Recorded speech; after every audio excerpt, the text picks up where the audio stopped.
So hello friends, এখন বাজে ঘড়ির কাঁটায় সকাল 9টা। তো এখন আমরা বেরিয়ে পড়বো পোড়ামাতলায় পুজো দেওয়ার জন্য।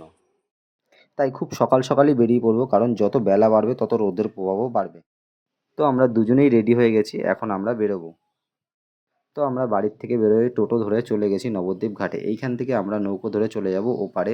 তো আমাদের বাঁদিকে দেখা যাচ্ছে ওই যে দূরে গৌরাঙ্গ সেতু, ওটাকে গৌরাঙ্গ সেতু বলা হয়। তো এইখানটা দাঁড়ালে এত সুন্দর ঠান্ডা হাওয়া পাওয়া যায়, মনে হয় যেন এইখানে কিছুক্ষণ দাঁড়িয়ে থাকি। সো আমাদের নৌকো ধরতে হবে, তাই আমরা এখনই এই নৌকোয় উঠে পড়বো। এই নৌকোটাই আমাদের ওপারে নিয়ে যাবে। সকালে বেরিয়েও এত প্রচণ্ড রোতায় আমরা নৌকোয় উঠিনি। নৌকো ছাড়ার কিছুক্ষণ আগে আমরা নৌকোয় উঠবো। তো ওই যে দূরে যেই লঞ্চটাকে দেখা যাচ্ছে ওইটা যাচ্ছে মায়াপুরের দিকে। সো আমাদের নৌকো ছেড়ে দিয়েছে, আমরা এখন গঙ্গার মাঝখানে আছি। ওই যে দূরে দেখা যাচ্ছে ওইটা হচ্ছে মায়াপুরের ইস্কন মন্দির।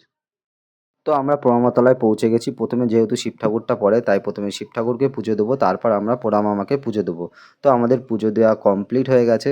তো আমরা এখন এখান থেকে বেরিয়ে পাশে যে পোড়ামা ঠাকুর আছে, তো এই শিব ঠাকুরের মন্দির থেকে বেরিয়ে পাশেই আছে পোড়ামা মায়ের মন্দির। তো আমরা এখন ভিতরে পুজো দিতে ঢুকবো। তো ভিতরে খুবই ভিড়, যেহেতু আজকে মঙ্গলবার। শনি আর মঙ্গলবার মায়ের মন্দিরে প্রচুর ভিড় থাকে, তাই আপনারা সবাই সকাল সকাল আসবেন পুজো দিতে। তো ভিড়ের মধ্যে আপনারা মাকে দর্শন করে নিন এখান থেকেই। তো এই পোড়ামা খুবই জাগ্রত, যে যা মন থেকে শুদ্ধ আচারে চায় তাই তার হয়। তো যার যা চাওয়ার চেয়ে নাও।